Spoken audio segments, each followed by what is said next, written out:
वो प्रशिक्षण संस्थान है। और हम लोग जो भी कार्यक्रम यहाँ आयोजित करते हैं उसके दो लक्ष्य होते हैं। हमेशा ये दिमाग में रह करके चलना है कि अन्य जगहों के कार्यक्रम और हमारे इस कार्यक्रम में बहुत डिफरेंसेज है। हम अनायास कोई कार्यक्रम नहीं लगाते या कोई प्रोग्राम नहीं करते।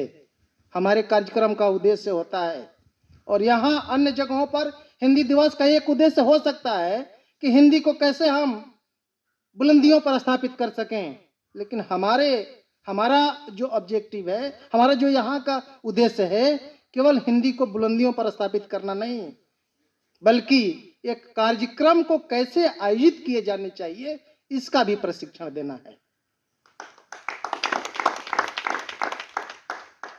जब हम प्रोफेशनल तैयार कर रहे हैं, हम पेशेवर व्यक्ति यहाँ तैयार कर रहे हैं, पेशेवर हम व्यक्तित्व तैयार कर रहे हैं, और इनके बदौलत ही यदि प्रोफेशन नहीं आया, पेशेवर गुण नहीं आया, तो फिर खाली कुर्सियों से या मटर गश्ती करते हुए लोगों से हम किसी भी क्षेत्र में उन्नति नहीं कर सकते।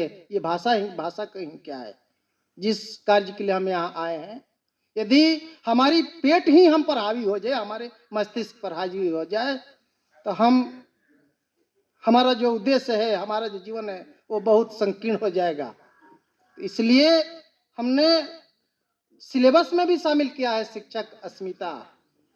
यदि हम अपनी अस्मिता का ख्याल नहीं रखें, हम क्या हैं, हमारे क्या ऑब्जेक्टिव्स है, उधर पूर्ति हमारा उद्देश्य या नहीं रहा, उधर ठीक है, भूख लगती है सबको, भोजन जरूरी है, लेकिन उधर पूर्ति पेट हमारे प्रोफेशन पर हावी हो जाए, हमारे मस्तिष्क पर हावी हो जाए, तो फिर हम मनुष्य नहीं अन्य जानवरों के तुल्य हो जाएंगे। और फिर अन्य जानवरों और हम में, जैसा कि विद्वान व्याख्याता हमारे शिव किशोर सर साहित्यकार, उन्होंने स्पष्ट कहा कि जीवन मनुष्य और अन्य जानवरों में क्या अंतर है, भाषा का अंतर है। अन्य जानवर भाषा नहीं जानते हैं, मनुष्य भाषा जानता है, और भाषा ही है जो मानव का निर्माण करती है। जैविक रूप से हम मानव नहीं, हम तो जानवर हैं, लेकिन भाषा के कारण हम जानवरों से पृथक हुए और मानव बने। तो भाषा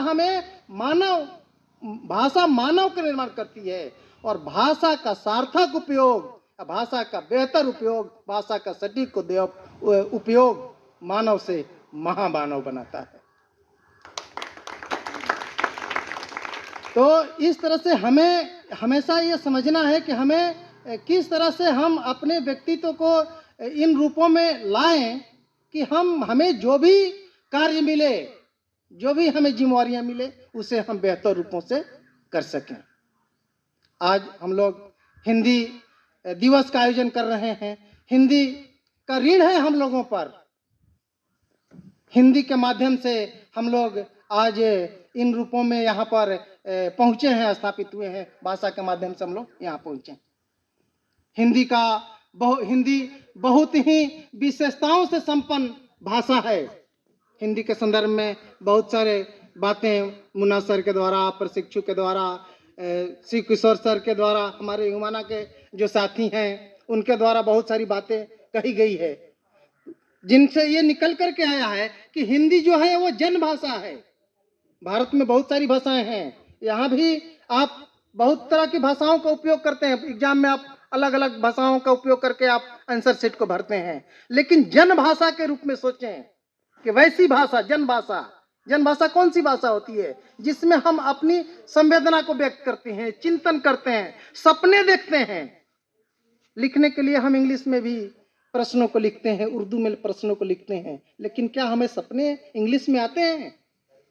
इस प्रदेश के लोग ये सोचे कि क्या उनके सपने में इंग्लिश आता है? सपने की जो गतिविधियां होती हैं वो हिंदी में, इंग्लिश में आता है क्या? नहीं आता। आप ट्रांसलेट करते हैं, हम ट्रांसलेट करते हैं, और उस ट्रांसलेशन के माध्यम से हम अभिव्यक्ति देती हैं।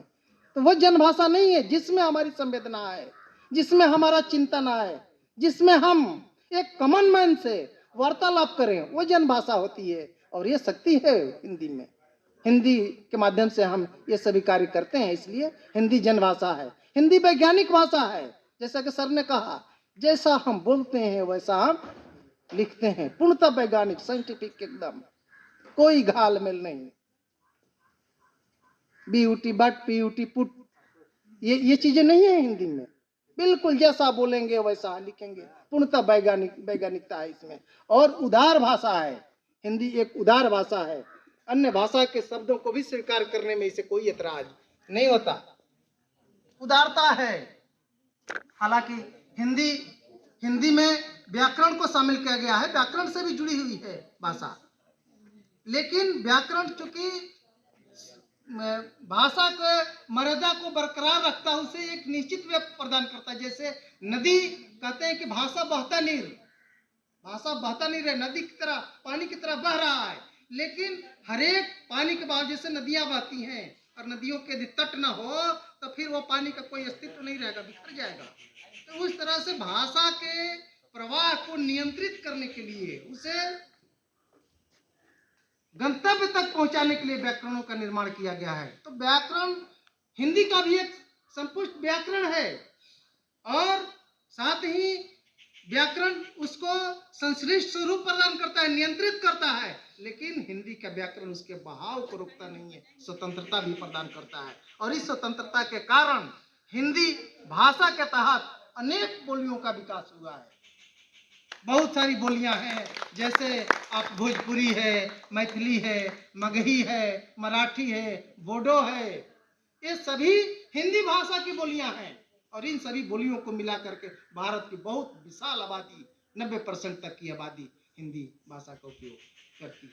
तो इस तरह से ये उदार भाषा है और गतिशील भाषा है हिंदी, अंतर्राष्ट्रीय भाषा है हिंदी। जैसा कि आपने सुना, 130 देशों तक हिंदी भाषा का उपयोग किया जाता है। तो हिंदी में बहुत सारी विविध विशेषताएं हैं, और अनोखी विशेषता है कि हिंदी जो है विभिन्न विधाओं की भाषा है। विधाएं यानी कि कई एक स्वरूपों में हिंदी हमारे सामने आती है। ये विविधताएं, इस तरह की विविधताएं हर एक भाषाओं में नहीं पाई जाती। विश्व की जितनी भाषाएं हैं उसमें 2 ही भाषा है जिसमें कविता, पाठ या मुशायरा होते हैं, और बड़ी विशाल आबादियां, विशाल समूह आनंद के साथ उसका रसपान करता है। हिंदी में हो सकती है, उर्दू में हो सकती है। हिंदी और उर्दू के अलावा कभी सम्मेलन कहीं नहीं होता। कविताएं होती है लेकिन सम्मेलन नहीं होता है। इतनी बड़ी विशेषता है हिंदी की। विशाल शब्द भंडार भी है, जैसा कि ये आपने सुना हमारे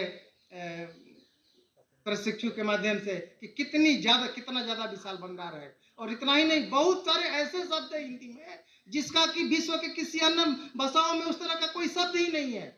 जैसे आप गोबर शब्द ही ले लें, गाय का गोबर या गोबर है, गोबर को अन्य भाषाओं में देखेंगे तो मल के रूप में उनका डिफिनीशन आएगा। गोबर और मल में अंतर है। भाषा, हिंदी भाषा इस तरह की सुविधा प्रदान करती है। और भी कई एक शब्द है, जैसे अस्पताल शब्द है।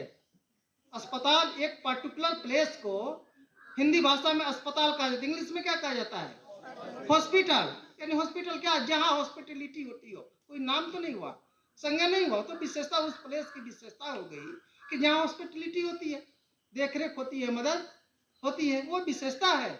लेकिन हिंदी में एक संज्ञा के रूप में उसको याद किया गया, अस्पताल बताया गया।